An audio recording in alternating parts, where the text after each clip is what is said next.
So hi, I'm Matt Ballantine. I am incredibly tongue-in-cheek, angel of disruption for my business Stamp London. I don't take job titles very seriously.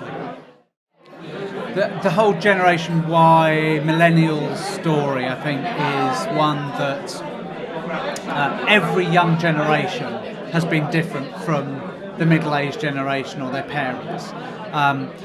The idea that millennials are able to deal with technology any better than I am is the same as saying I am better at driving a car than my mum is, because I grew up when there were cars around and she didn't quite so much. So it's a nonsense.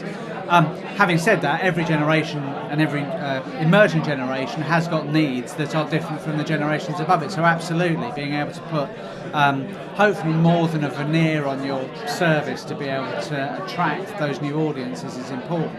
But just in the way that my generation needed a different set of ways to be able to be pulled in by brands to my parents' generation did.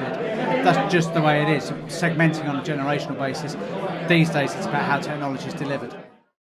I think companies that are able to disrupt are those that are able to experiment with ideas effectively. They're ones who are able to look at a new technology and ask the question, what can we get this to do for us?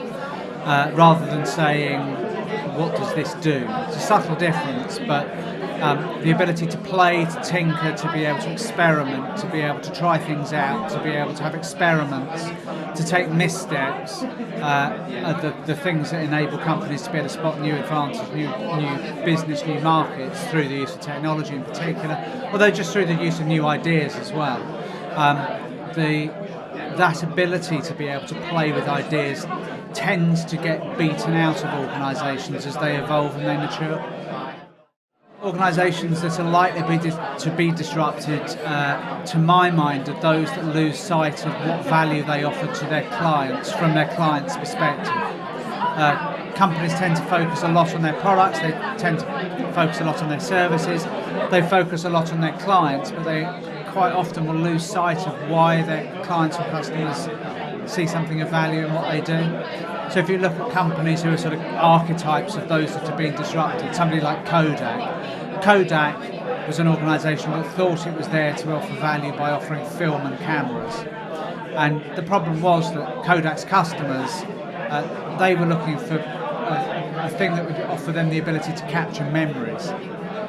And that distinction meant that all the way up until when people started to switch to digital, the people would have said, their customers would have said, we're perfectly happy with Kodak, it's all brilliant. And Kodak would have seen that and said, we're doing a wonderful job because we're still delivering film and cameras.